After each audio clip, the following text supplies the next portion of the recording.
Hello everyone, my name is Justice and I am your English trainer. Today we are going to talk about the same thing which we have discussed in earlier sessions. We have talked in a quick way of all the types under conditional sentences. So we talked about zero conditional, first conditional, second conditional, and third conditional. Today we will be specifically talking about each type with examples. Okay. तो हमने पिछले session में बात कर ली थी conditional sentences के बारे में क्विक वे में, उसी के बारे में आज हम सेशन करने वाले हैं। स्पेसिफिक वे में बात करेंगे, एक एक क्लॉज को लेकर के चलेंगे। अगर आपको अभी तक भी समझ में नहीं आया है तो इस प्रेजेंटेशन के बाद हमारी कोशिश रहेगी कि आपको चीजें समझ में आ जाए। ठीक है, तो आप ध्यान से देखिएगा इस सेशन को, क्योंकि सच में कंडीशनल क्लॉजेस अगर क्लियर होते हैं तो आपकी इंग्लिश में एक अलग ही इफेक्टिवनेस देखने को मिलती है, राइट। और ये थोड़ा सा कॉम्प्लिकेटेड टॉपिक रहता है, तो थोड़ा मेहनत करने की जरूरत है इसमें। ठीक है, तो इसको लाइटली नहीं लेंगे, सीरियसली लेंगे, and then we will be working together on this. ठीक है, तो हमने पहले समझा था, पहले मूलभूत बातें रिवाइज कर लेते हैं कि क्या क्या हमने समझा था, है ना। तो हमने बात की थी कि कंडीशनल क्लॉजेस में बेसिकली दो हाफ्स होते हैं, दो भाग बढ़ जाते हैं। जैसे इसमें हम होता है इफ क्लॉज और दूसरा होता है आपका मेन क्लॉज। ठीक है, तो यहाँ पर बात की जा रही कंडीशनल्स क्या हैं। The conditionals are used to talk about real और unreal situation, sometimes called if clauses. हमने देखा था कि इफ क्लॉज और मेन क्लॉज होता है, यानी कि डिपेंडेंट और इंडिपेंडेंट क्लॉज होता है। इफ क्लॉज को ही डिपेंडेंट बोलते हैं और मेन क्लॉज को इंडिपेंडेंट क्लॉज बोलते हैं। तो यहाँ पर हमने थोड़े और नए तरीके से देखने की कोशिश की। दो तरह की कंडीशन बन सकती है, एक रियल कंडीशन बन सकती है और एक अनरियल कंडीशन बन सकती है। तो या तो रियल कंडीशनल होगा या तो अनरियल कंडीशनल होगा। तो इसका यूज क्यों होता है? Use to show an action is reliant on something else. ये दर्शाने के लिए होता है कि कोई एक्शन दूसरे पर रिलाई कर रहा है या नहीं, यानी ये दूसरे पर निर्भर कर रहा है या नहीं। हम एग्जाम्पल समझेंगे और अच्छे से समझ में आएगा। जैसे कि हमने कोई बात रखी तो वो एक कंडीशन पर डिपेंड कर रहा है, इसको उसको शो करेगा, तो उसको हम कंडीशनल कह देते हैं। एग्जाम्पल के लिए, अगर बारिश होगी तो मैं मार्केट नहीं जाऊंगा। तो यहाँ पर अगर बारिश होगी मैं मार्केट नहीं जाऊंगा, ये बात निर्भर है इस बात पर कि अगर बारिश होगी तो मार्केट नहीं जाऊंगा, यानी कि बारिश होने के केस में मैं मार्केट नहीं जाऊंगा। इसका मतलब है मैं मार्केट नहीं जाऊंगा मेन क्लॉज तो है, लेकिन हमने बात की इसके ऊपर एक कंडीशन रख के कि अगर बारिश होगी, है ना। तो हमारा इफ क्लॉज जो है वो एक कंडीशन के रूप में आया है कि अगर बारिश होगी तो ऐसा नहीं करूंगा या ऐसा करूंगा, ऐसा आपका देखने को मिलता है। ठीक है, तो जहां पर कंडीशन देखने को मिले वो हम कंडीशनल क्लॉज उसको मानते हैं। जनरली हम यहाँ इफ क्लॉज की बात कर रहे हैं। हालांकि आप कंडीशन को वैन के साथ भी कर सकते हैं। जैसे मान लीजिए कोई भी चीज है, जैसे मान लीजिए जब वह आएगा तब मैं पढ़ाई करूंगा, है ना। जब वह आएगा तब मैं पढ़ाई करूंगा, तो वैन वाले में भी कंडीशनल बन जा रहा है। जब मतलब वैन, वैन का यूज करते हैं। तो कंडीशन आपकी इफ के साथ तो बनी रही। अगर बाई चांस मान लीजिए और भी आपको यूजेस समझने हैं इसके, तो वैन के साथ भी बन जाएगी। तो पहले हम इफ का समझ लेते हैं, उसके बाद हम वैन का भी समझ जाएंगे आसानी से। तो हमने यहाँ पर देखा इफ क्लॉज एक हो गया हमारा, दूसरा हमारा मेन क्लॉज हो गया। इफ क्लॉज जो है वो शो करता है कंडीशन। ठीक है, दो कैटेगरी में बांटा है हमने। आप चाहें तो उसको लिखिएगा या स्क्रीनशॉट ले लीजिएगा, अच्छे से लिख लीजिएगा बाद में। एक होता है रियल कंडीशनल, जो डिस्क्राइब करता है रियल लाइफ सिचुएशन। ठीक है, लिख लीजिएगा। तो पहला आपका बन जाता है रियल कंडीशनल, जो रियल लाइफ सिचुएशन की बात करेगा। दूसरा होता है अनरियल कंडीशनल, जो अनरियल या इमेजिनरी सिचुएशन की बात करता है। ठीक है, इस बात को ध्यान में रखेंगे। तो इसको भी हम एग्जाम्पल से समझेंगे। आपको मैं बताना चाहूंगा कि जो आपका जीरो क्लॉज था ना, जीरो कंडीशनल, और जो फर्स्ट कंडीशनल था, जो प्रेजेंट वाला आपका था। जीरो कंडीशनल में दोनों सिंपल प्रेजेंट के रहते हैं, ये बात हमने पढ़ी थी। और फर्स्ट क्लॉज में इधर वाला सिंपल प्रेजेंट रहता है, उधर वाला विल, कैन, मे, मस्ट के साथ आता है ना। ये चीज हमने पढ़ा था। ठीक है, अगर याद नहीं है तो आज आप फिर से सीखेंगे। तो ये दोनों ही रियल कंडीशनल होते हैं एक्चुअली। अनरियल वाले कौन से होते हैं? जो सिंपल पास्ट वाला है और एक आपका पास्ट परफेक्ट वाला है, ये अनरियल में आ जाते हैं, यानी हाइपोथेटिकल में आ जाते हैं, कि जहां पर आप इमेजिनरी सिचुएशन की बात कर रहे हैं, जो चीज एक्चुअल में हुई नहीं है, बट उसके बारे में आप बात कर रहे हैं। अगर मैं प्रधानमंत्री होता तो ऐसा कर देता। तो ये क्या है? अनरियल सिचुएशन है। है ना। अगर मुझे सैलरी मिली होती तो मैं घूमने जाता। क्या है, अनरियल सिचुएशन है, मतलब आप घूमने गए नहीं। ऐसा होता, अगर ऐसा हुआ होता, कल्पनाओं पर आधारित है, या फिर आप कह सकते हैं हाइपोथेटिकल सिचुएशन है। आपने कोई चीज मानी है और उसको लेकर के आप एक तरह से देख रहे हैं इसको, ठीक है। तो इस चीज को हम समझ गए हैं। कंडीशनल सेंटेंसेस में हमने बात की थी, दो पार्ट होते हैं। इसको भी अच्छे से लिख लेंगे आप लोग, अगर समझ में नहीं आता है तो अच्छे से लिखेंगे और समझेंगे। तो कंडीशनल सेंटेंस में दो टाइप होते हैं हमारे कंडीशनल सेंटेंसेस। पहला इफ क्लॉज हो गया, दूसरा मेन क्लॉज हो गया, है ना। यहां पर देखेंगे, ये आपका जीरो कंडीशनल का एग्जांपल है। अगर बारिश होती है, नहीं जीरो कंडीशनल नहीं, फर्स्ट कंडीशनल का है, ठीक है। अगर बारिश होगी तो हम रेन कोट्स पहनेंगे। अगर बारिश होगी तो हम रेन कोट्स पहनेंगे। तो हमने बताया था फर्स्ट कंडीशन में क्या होता है, इधर वाला सिंपल प्रेजेंट में जाता है और आगे वाला विल के साथ आ जाता है। हमेशा याद रखेंगे। इसकी हिंदी क्या होगी, अगर बारिश होगी तो हम रेन कोट पहनेंगे। भले ही मैं यहाँ पे बारिश होगी बोल रहा हूँ, लेकिन इधर वाला जो है वो सिंपल प्रेजेंट में आएगा और आगे वाला फ्यूचर की ओर इशारा कर रहा है, यानी विल के साथ आ रहा है, तो फ्यूचर भी कह देंगे हम उसको। ठीक है, इसमें इट विल रेन नहीं।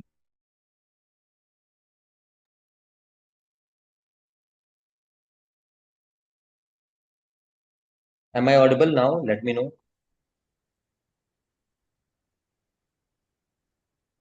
मेरी आवाज आ रही है अभी? ओके। Yes sir. तो हमने यहाँ देखा कि अगर कल बारिश होगी तो हम रेनकोट पहनेंगे, इस तरह से। ठीक है, अच्छे से समझ के कीजिए, क्योंकि ये जो चीजें हैं थोड़ी तकलीफ देह हो सकती हैं आपको, मतलब समझ में नहीं आ सकती हैं, थोड़ा सा कॉम्प्लिकेटेड है ये। ठीक है, तो हमने यहाँ पे समझा इस तरह से दो हमें क्लॉज देखने को मिले। एक इफ क्लॉज हो गया, दूसरा मेन क्लॉज हो गया। मेन क्लॉज आप देख पा रहे हैं, हम रेन कोट पहनेंगे, पूरा क्लियर है, इंडिपेंडेंट है, अपने आप में पूरा वाक्य है। लेकिन मैं बोलता हूं अगर कल बारिश होगी, अगर आप इतना बोलेंगे तो सामने वाला कहेगा कल बारिश होगी तो क्या। अगर कल बारिश होगी तो ये अपने आप में पूरा वाक्य नहीं है, पूरा अर्थ नहीं दे रहा, है ना। इसलिए हम इसको डिपेंडेंट कह देते हैं। समझ में आ रही बात, ये कंडीशन है। और बाकी we will put on rain coats, ये मेन क्लॉज कैसे पहचाना हमने, क्योंकि यहाँ पर जो चीज है वो पूरा इंडिपेंडेंट दिख रहा है, कि अपने आप में हम अगर इफ इट रेन्स टुमारो ना भी लगाएं तभी पूरा अर्थ देगा। We will put on rain coats, हम रेन कोट्स पहनेंगे। तो दो चीजें देखने को मिली, इफ क्लॉज और एक मेन क्लॉज। मेन क्लॉज का दूसरा नाम क्या होता है, बताएंगे कमेंट सेक्शन में आप लोग मुझे। और इफ क्लॉज का दूसरा नाम क्या होता है बताएंगे, अगर आपने अच्छे से सुना है तो बता पाएंगे, नहीं तो फिर मुझे ही बताना पड़ेगा। बताएंगे मेन क्लॉज का दूसरा नाम और इफ क्लॉज का दूसरा नाम।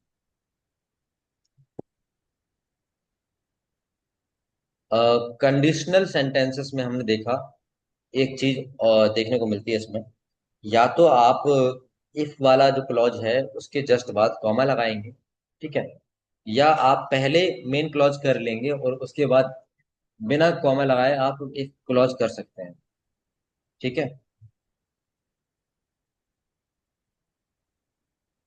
जीरो या जीरो, नहीं जीरो से मतलब नहीं है। मेन क्लॉज का दूसरा नाम होता है, मैं ऑप्शन दे रहा हूं, बताइए, डिपेंडेंट या इंडिपेंडेंट। मेन क्लॉज का दूसरा नाम डिपेंडेंट या इंडिपेंडेंट। मेन क्लोज का दूसरा नाम क्या है? डिपेंडेंट होगा या इंडिपेंडेंट होगा मेन क्लॉज, प्रिंसिपल क्लॉज भी बोलते हैं इसे। बताइएगा डिपेंडेंट होगा या इंडिपेंडेंट।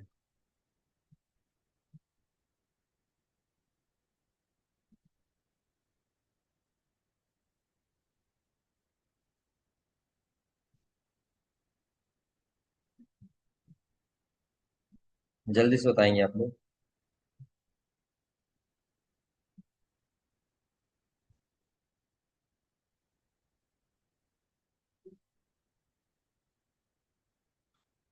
ठीक है।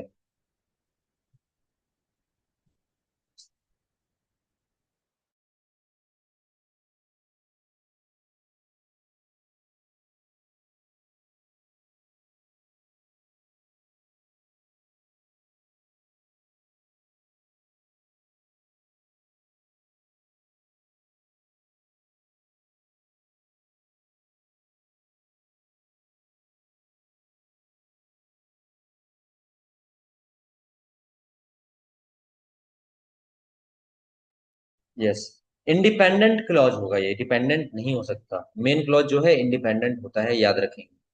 ठीक है, चीजों को समझेंगे आप अच्छे से। मेन क्लॉज इंडिपेंडेंट क्यों है? क्योंकि वो पूरा मीनिंग देता है अपने आप।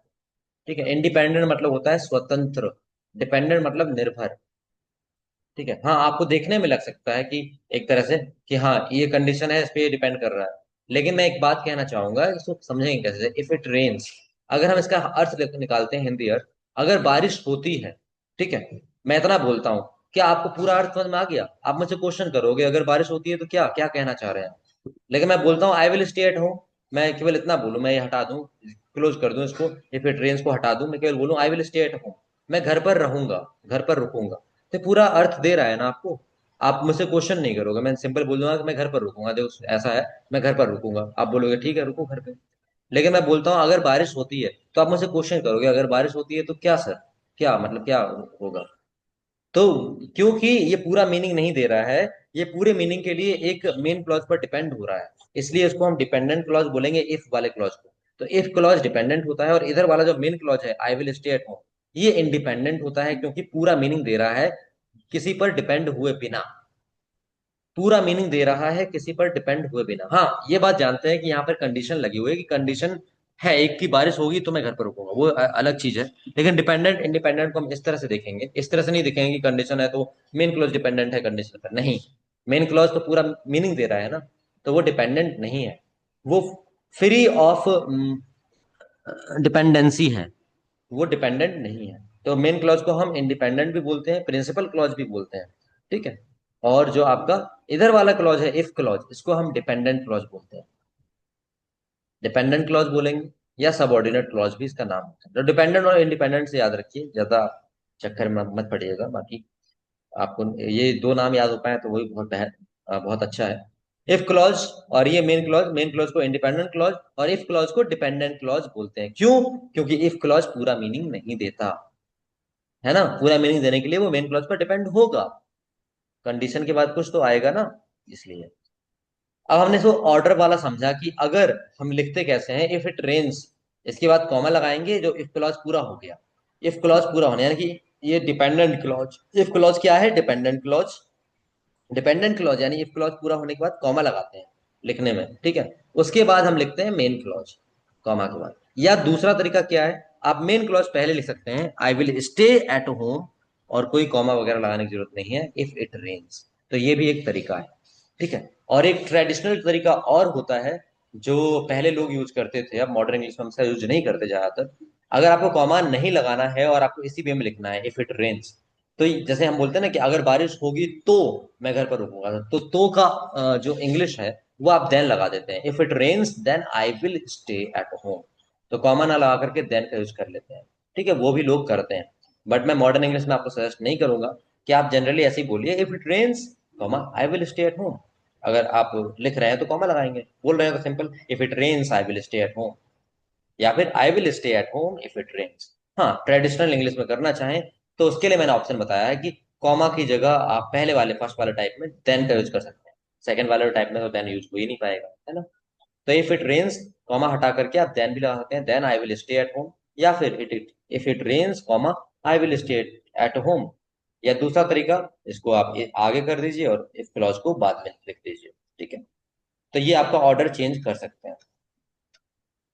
ध्यान से सुनिएगा, थोड़ा एक्टिव होकर सुनिएगा, ठीक है, क्योंकि क्वेश्चन जो कर रहा हूँ आप वो थोड़ा समझ नहीं पा रहे हैं अभी। ठीक है, क्वेश्चन का आंसर आप दे पाएंगे तो समझ में आएगा कि आपको चीजें क्लियर हो रही हैं। अब हम बात करते हैं यहाँ पर, चार टाइप के कंडीशनल सेंटेंसेस बनते हैं डिग्री ऑफ प्रोबेबिलिटी के हिसाब से, है ना, कि मतलब क्या पॉसिबिलिटी है। हम इसमें जानते हैं कि रियल और अनरियल कंडीशन बनेगी ना, तो उस हिसाब से हम प्रोबेबिलिटी को देख लेते हैं, ये तो होगा ही होगा। और ये जो है कि हाइपोथेटिकल है, इस तरह से। Each type of conditional sentences uses different tenses, हर एक टाइप के कंडीशनल सेंटेंस में दूसरे प्रकार के टेंसेस का उपयोग होता है, अलग अलग टेंसेस का उपयोग करते हैं। जैसे हमने देखा था कि सिंपल प्रेजेंट का किया था पहले में, और उसके में हमने सिंपल पास्ट का किया था, फिर सिंपल पास्ट के को हटा करके फिर हमने वहां पे किया था पास्ट परफेक्ट का। और साथ ही साथ उधर स्टार्टिंग में हम कर रहे थे जीरो क्लॉज में, तो जीरो कंडीशनल में तो हम कर रहे थे सिंपल पास्ट इफ क्लॉज में भी, और आगे वाला मेन क्लॉज में भी simple present, sorry simple present if clause में भी, और सिंपल प्रेजेंट मेन क्लॉज में भी कर रहे हो। जैसे अगर सूरज पूरब में उगता है तो पश्चिम में छिपता है। आप इसको ट्रांसलेट कर सकते हैं क्या? अगर सूरज पूरब में उगता है तो पश्चिम में छिपता है। दोनों में सिंपल प्रेजेंट का यूज होगा। चाहे मैं इसको ऐसे बोलूं, अगर सूरज पूरब में उगेगा तो पश्चिम में छिपेगा, आप इसको फ्यूचर में ले ही नहीं जाएंगे इंग्लिश उसकी। मैं कैसे भी बोल दूं, चाहे मैं पास्ट में करके बोल दूं, अगर सूरज पूरब में उगता था तो पश्चिम में छिपता था, आप इसकी इंग्लिश सिंपल प्रेजेंट नहीं बनाएंगे। कारण क्या है? क्योंकि सूरज हमेशा।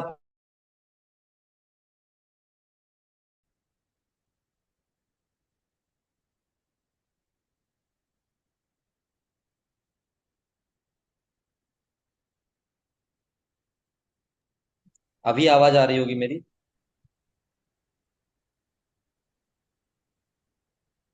Is my voice clear now?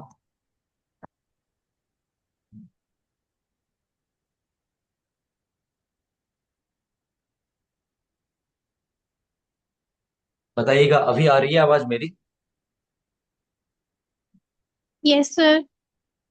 ठीक है, तो हमने देखा कि अगर सूरज पूरब में उगता है तो पश्चिम में छिपता है, इसकी इंग्लिश बनाने की कोशिश करेंगे आप।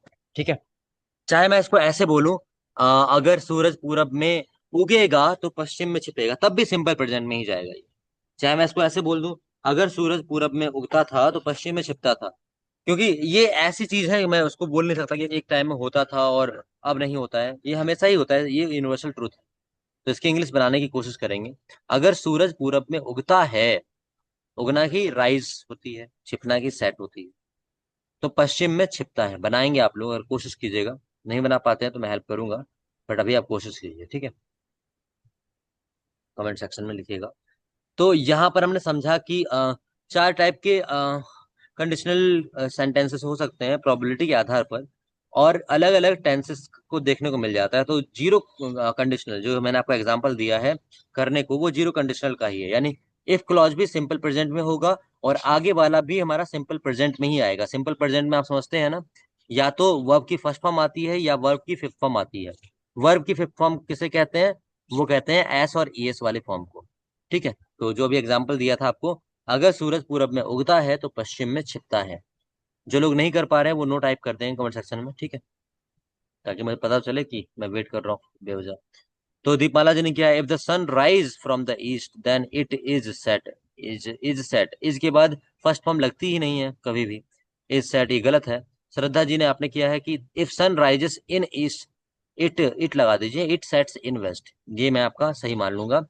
अगर सूरज पूरब में छिपता है, इसको लिख लेंगे, इफ सन राइजेस, या फिर if the sun rises in the east it sets in the west. या फ्रॉम भी आप लगा सकते हैं, कोई भी समस्या नहीं हो जाएगी।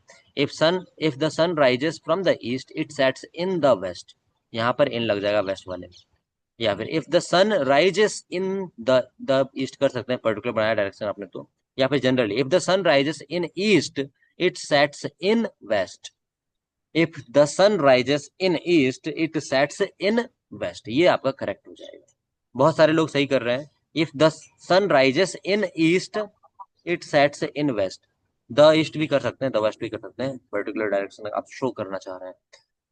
या जनरल वे में आप इसको लिख सकते हैं इन इन ईस्ट और इन वेस्ट। ठीक है, तो सन राइजेस हो जाएगा, क्योंकि सन जो है वो थर्ड पर्सन सिंगुलर है। आप याद कीजिएगा वो टेबल, अगर आपको याद नहीं आ रही है तो फर्स्ट सेशन आप दोबारा देखिए जा करके। हमने कहा कि जो थर्ड पर्सन सिंगुलर होता है वहां पर हम एस और यस का यूज करते थे वर्ब की फर्स्ट फॉर्म के साथ। और वर्ब की फर्स्ट फॉर्म के साथ एस और यस का प्रयोग करना, यानी कि वर्ब की कौन सी फॉर्म बनी, वो कोई बताएगा मुझे कमेंट सेक्शन में। ठीक है, तो हमने इस चीज को देखा, समझा और जाना। ठीक, तो if sun rises in east it sets in west, it sets, यह छुपता है, यह के लिए यहाँ पे इट आ जाएगा। बिल्कुल, वर्ब की फिफ्थ फॉर्म को हम कहते हैं एस और ईएस फॉर्म। सही है। Yes sir. अब मुझे आप एक बात और बताइएगा, थोड़ी देर हो गई, मैं चेक कर लेता हूँ आपको। बताइएगा इसका ऑर्डर हम कैसे ले सकते हैं? एक तो आपने बताया if sun rises in east, और इसके बाद हमें क्या पंचुएशन लगाना होगा? और अगर हम पंचुएशन मार्क्स नहीं लगाते हैं, पंचुएशन को मतलब कौन सा हम सिंबल लगाएंगे, कौन सा चिन्ह लगाएंगे, ये बताएंगे। और अगर वो नहीं लगाते हैं तो हम इसको कैसे लिख सकते हैं, बताएंगे कमेंट सेक्शन में। ठीक है, हाँ, आराध्या जी ने लिखा है देन। और पंचुएशन मार्क का नाम बताइए, कौन सा चिन्ह लगाते हैं?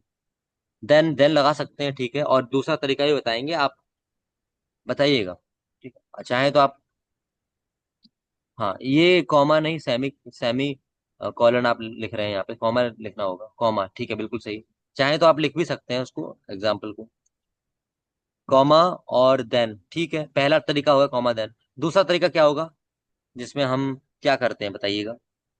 मैंने कहा कॉमा की जगह देन आ जाएगा, चलिए कोई दिक्कत नहीं। एक तरीका और बताया था, उसमें क्या करेंगे, इसी एग्जाम्पल को बताएंगे आप। If sun rises in east, it sets in west. इसको किस तरह से ले सकते हैं? तब तक आप लिखिए, बाकी हम तब तक आगे देखते हैं। तो ये आपके सारे सामने दे रखे हैं, इसका स्क्रीनशॉट ले लीजिए अच्छे से, और नोट्स भी अच्छे से बनाइएगा। ठीक है, यहाँ पीपी जो दिख रहा है ना आपको, पीपी का मतलब पास्ट परफेक्ट है, ठीक है, तो कंफ्यूज मत होइएगा पीपी को। अगर आप पीपी, पीपी मतलब पास्ट परफेक्ट। श्रद्धा जी ने लिखा है sun sets in west, comma, comma क्यों लगा दिया श्रद्धा जी आप यहाँ पर? और if it rises in east, ये आप गलत कर रही हैं। अगर आप इसमें इफ को बाद में भेजेंगे तो कॉमा की नीड नहीं होती। दीपमाला जी ने सही लिखा है, ये इन्होंने कॉमा नहीं लगाया है। Sun sets in east west, if it rises in east. Sun sets in west the लगा दीजिएगा सन के आगे, तो ज्यादा बेटर रहेगा। अब आपने इसको हाईलाइट हाँ करने के लिए सर। सन, सन आगे ले लिया, कोई दिक्कत नहीं, आप चाहते तो इट भी कर सकते थे। इट उसी को शो कर रहा है, कोई दिक्कत नहीं है यहाँ पे। अब आपने इसमें कॉमन सेंस का यूज किया, क्योंकि सन आप पहले जो बोलते हैं तो वहां पर आप नाउन का यूज कर लेते हैं, तो the sun sets in west if it rises in east. बहुत सही है, कॉमा नहीं लगाएंगे इस केस में, ठीक है। बहुत अच्छे, आपने कॉमन सेंस का यूज किया और सन का उपयोग आगे किया, बाद में इट का कर लिया, बहुत अच्छे। तो अब हम बात करते हैं यार जीरो कंडीशनल। जीरो कंडीशनल जैसा कि हम जानते हैं फैक्ट होता है या फिर यूनिवर्सल ट्रूथ होता है। एक और एग्जांपल, जैसे मैंने अभी आपको सन वाला एग्जांपल बताया, वो भी यूनिवर्सल ट्रूथ है, ठीक है। तो ऐसे ही यहाँ पे एक एग्जांपल आपको दिख रहा है, इफ, या फिर मैंने बताया था ना कि कंडीशनल के लिए वैन का भी यूज कर सकते हैं, राइट। तो यहाँ पर आप देख रहे हैं कि water boils if it reaches 100 degree Celsius. मतलब पानी उबलता है अगर ये 100 डिग्री सेल्सियस पहुंच जाए, खोलने लगता है पानी, वैसे तो 100 डिग्री सेल्सियस है ना। तो हमारे यहाँ बॉयल की हिंदी उबलना भी होता है, खोलना भी आप कह सकते हैं इस सेंस में। पानी खोलने लगता है अगर ये 100 डिग्री सेल्सियस पर पहुंच जाता है ना। अब मेरी बात सुनिएगा, इस बात को ध्यान से समझिएगा। ये तो मैंने डायरेक्टली सिंपल प्रेजेंट की तरह ही बोल दिया, पानी खोलने लगता है अगर ये 100 डिग्री सेल्सियस पहुंच जाता है, इसका तापमान 100 डिग्री सेल्सियस पहुंच जाता है। तो यहाँ ता है, ती है, आपने समझ लिया कि सिंपल प्रेजेंट है। लेकिन अगर मैं ऐसे ऐसे भी बोलूँ ना कि पानी खोलेगा अगर 100 डिग्री सेल्सियस पहुंच जाएगा, तब भी आप इसमें विल का यूज नहीं करोगे। कारण क्या है? क्योंकि ये यूनिवर्सल ट्रूथ है। आप यही बोलोगे, इफ द वाटर रीचेस, नहीं, if it reaches 100 degree Celsius, water boils, ऐसे बोल सकते हैं, ठीक है। तो इट को आप आगे ला सकते हैं, वाटर कर सकते हैं, यहाँ पे कह सकते हैं, if the temperature of water reaches 100 degree, it boils. या फिर आप इसको ऐसे भी कर सकते हैं जो मैंने बताया था, टर्न करके, water boils if it reaches 100 degree Celsius. यहाँ पर विल का यूज हमें करना ही नहीं है। मैं इसको ऐसे ही बोलूँ ना, पास्ट में बना के बोलूँ कि पानी उबल गया जब ये 100 डिग्री सेल्सियस पर पहुंचा। तो ऐसा नहीं है कि एक ही बार उबला था, ये हमेशा उबलेगा या उबलता है। तो इसलिए यहाँ पर आप पास्ट में नहीं ले जाएंगे, चाहे कैसा भी हिंदी दे दिया जाए, घुमा फिरा के कुछ भी बोल दिया जाए, आपको दिखना चाहिए कि भाई ये तो सच्चाई है, ये तो एक फैक्ट है, ये तो हमेशा ही सच रहेगा। तो वहां पर आप सिंपल प्रेजेंट का यूज करेंगे। सिंपल प्रेजेंट से मतलब है, अम, जो हमने आपको बताया था, पढ़ाया था तब, habitual action in present time करके आपको कॉन्सेप्ट पढ़ाया गया। तो वहां पे यूनिवर्सल ट्रूथ को भी कवर किया था, हैबिचुअल एक्शन को कवर किया था, और उसका नाम हमने सिंपल प्रेजेंट या फिर प्रेजेंट इंडेफिनिट भी बोलते हैं उसको, ये देखा था। तो उसी चीज को हमने यहाँ पे लिया हुआ है, ठीक है। तो जीरो कंडीशनल में क्या केस बनेगा बताएंगे आप लोग? एक ही केस बनेगा, कौन से टेंस का यूज करेंगे? दोनों ही क्लॉज में, इफ क्लॉज में भी और मेन क्लॉज में भी, बताएंगे जल्दी से। इफ क्लॉज मतलब जो डिपेंडेंट क्लॉज है, जो कंडीशन वाला क्लॉज है, और मेन क्लॉज मतलब जो इंडिपेंडेंट क्लॉज है। कौन सा सेंटेंस यूज करने वाले हैं हम? प्रेजेंट टेंस का, और प्रेजेंट टेंस में भी पर्टिकुलरली बात करें तो प्रेजेंट सिंपल या सिंपल प्रेजेंट, बिल्कुल सही, ठीक है, प्रेजेंट सिंपल। तो हमने इस चीज को समझ लिया है, तो दोनों ही जगह हम प्रेजेंट टेंस का यूज कर रहे हैं, ठीक है। जनरली तो सिंपल प्रेजेंट का ही करते हैं, तो उसको पर्टिकुलरली भी हम कह सकते हैं। प्रेजेंट टेंस का यूज कर लिया, इस चीज को आप लिख लेंगे अच्छे से, या स्पेसिफिकली सिंपल प्रेजेंट का। अब हम बात करते हैं फर्स्ट कंडीशनल में। फर्स्ट कंडीशनल यहाँ पे ब्रैकेट में लिखा है लाइकली टू हैपन, मतलब ये भी हम किस में लेंगे, रियल कंडीशन में ही लेंगे। देखिए आपको साइड में मैंने दे रखा है, ये पहला वाला और दूसरा वाला साइड में बना हुआ है, रियल कंडीशनल है दोनों। तो फर्स्ट कंडीशनल देखते हैं कि जो हो सकता है, संभावना है फ्यूचर में होने की, तो ये भी रियल कंडीशन में आ जाएगा। जैसे मान लीजिए, if I study I will pass, I will pass. अगर मैं पढ़ूंगा तो मैं पास होऊंगा, अगर मैं पढ़ूंगा तो मैं पास होऊंगा। देखिए अब यहाँ पर मैं क्या बोल रहा हूँ, पढ़ूंगा, लेकिन मैं आई विल स्टडी नहीं बोल रहा हूँ, क्योंकि इफ लगा हुआ है। इफ आई विल स्टडी नहीं कर सकते, यही गलती आपसे हो सकती है, तो उसी चीज को समझना है। इसलिए हम कंडीशनल क्लॉज को और गहराई से समझने की कोशिश कर रहे हैं, यहाँ पे बहुत बार हम इसके प्रेजेंटेशन को शो कर रहे हैं आपके सामने। तो इफ आई स्टडी हो जाएगा, भले ही मैं इसको बोल रहा हूँ अगर मैं पढ़ूंगा तो मैं पास हो जाऊंगा। दूसरा वाला जो मेन क्लॉज है वो फ्यूचर में चला जाएगा, और इधर वाला जो है वो सिंपल प्रेजेंट में चला जाएगा। इफ आई स्टडी, यानी कि ये सिंपल फ्यूचर का था, मैं पढ़ूंगा, तो ये सिंपल प्रेजेंट में चला गया। If I study I will pass, I will pass, है ना। इस चीज को समझेंगे। इसी चीज को मैं ऐसे ही बोल सकता हूँ, अपनी कैपेबिलिटी को दर्शाना चाहूँ तो विल की जगह कैन का यूज भी तो कर सकता हूँ। मैं बोलूँ कि अगर मैं पढ़ूंगा तो मैं पास हो सकता हूँ। If I study I can pass, मैं इसमें पॉसिबिलिटी भी बता सकता हूँ। अगर मैं पढ़ूंगा तो शायद मैं पास हो जाऊंगा। शायद के लिए क्या लगाते हैं, मे का यूज करते हैं पॉसिबिलिटी के लिए। तो इफ आई स्टडी आई मे पास, तो तीनों आप लिख सकते हैं। फिर से मैं बोल रहा हूं, आप चाहे तो लिख लीजिएगा। पहला, अगर मैं पढ़ूंगा तो मैं पास होऊंगा, if I study I will pass. अगर मैं पढ़ूंगा तो मैं पास होऊंगा, इफ आई स्टडी, कॉमा लगा करके, आई विल पास। दूसरा, अगर मैं पढ़ूंगा तो मैं पास हो सकता हूं, कैपेबिलिटी दर्शा रहे हैं। If I study, comma I can pass. आगे, अगर मैं पढ़ूंगा तो मैं पास, मैं शायद पास हो जाऊं।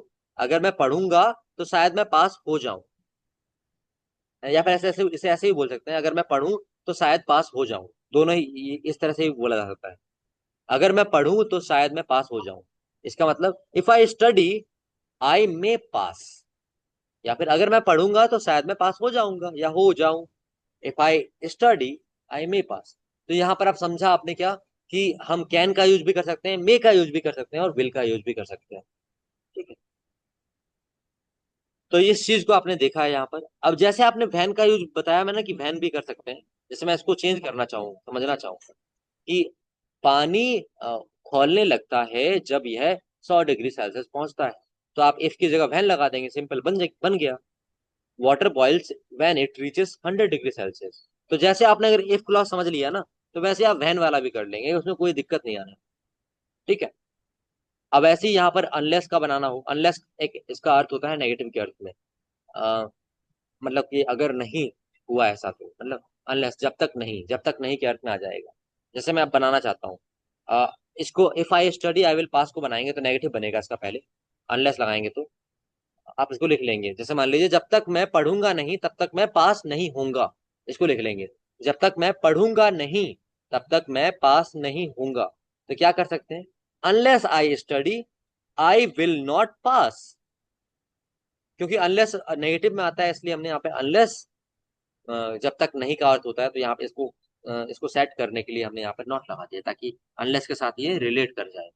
जब तक मैं पढ़ूंगा नहीं तब तक मैं पास नहीं होऊंगा। अनलेस आई स्टडी, जब तक मैं पढ़ूंगा नहीं, अनलेस मतलब जब तक नहीं हो गया, तो अनलेस आई स्टडी यहाँ पर डू नॉट लगाने की कोई जरूरत नहीं है। Unless I study I will not pass, मैं पास नहीं हूँ। ऐसे ही कोई दूसरा एग्जांपल ले सकते हैं, मान लीजिए पॉजिटिव में लेना चाहें इसका, एक तो नेगेटिव रहेगा ही। जैसे मान लीजिए, जब जब तक मैं खेलूंगा नहीं तब तक पढ़ूंगा नहीं, ऐसा हो सकता है ना।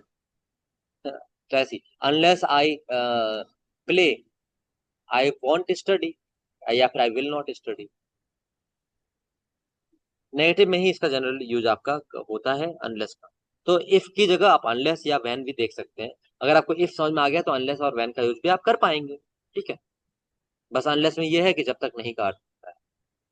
तो हमने जीरो कंडीशनल समझा और हमने फर्स्ट कंडीशनल भी समझा, दोनों समझ चुके हैं आप। हम आपसे क्वेश्चन करना चाहेंगे। ठीक है। तो अब इस सोचिएगा, समझिएगा, बताइएगा कौन सा कंडीशनल है, और उस हिसाब से आप इसको ट्रांसलेट भी करेंगे। ठीक है। मैं पहले जीरो कंडीशनल या फर्स्ट कंडीशनल में से कोई भी पूछ सकता हूँ। तो अभी पूछ रहा हूँ आपसे, बताइएगा। अम,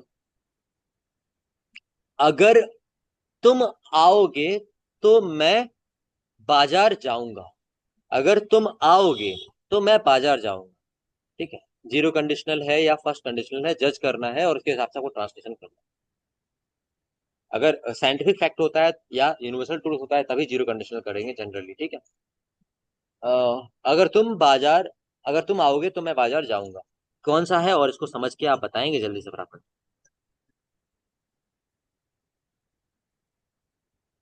गुरशीत जी, जीरो कंडीशनल कैसे हो गया ये? पूनम जी, जीरो कंडीशनल कैसे हो गया, बताएंगे जरा। अगर तुम आओगे तो मैं बाजार जाऊंगा, ये आपके लिए यूनिवर्सल ट्रुथ है। मतलब बहुत ही साइंटिफिक फैक्ट है कि मतलब तुम आओगे तो ये पक्का होता ही होता है, हर बार करता हूँ। जब तुम आते हो तो मैं बाजार जाता हूँ। अगर आपके लिए सच्चाई है, बहुत बड़ी सच्चाई है कि ऐसा होता ही होता है, तो आप जा सकते हैं इसके साथ। बट जनरली नहीं है ना सच्चाई। जनरली हम क्या बोलते हैं, अगर तुम आओगे, एक कंडीशन उन्होंने दे दी तो मैं बाजार जाऊंगा, तो ये आपका जीरो कंडीशनल में नहीं आया। फर्स्ट ये condition. Correct, this is first condition. Monali ji, correct. ये फर्स्ट कंडीशनल है, तो क्या बनेगा, बनाएंगे आप लोग, जल्दी से बनाएंगे। इफ यू कम वाले जितने लोग हैं उनने ना सही किया है। बाकी आप यहाँ पे रवजोत कौर आप लिख रहे हैं, if you can come I will go to the market. अगर आप यहाँ आ सकते हो तो मैं मार्केट जाऊंगा, नहीं ये तरीका गलत है मेरा।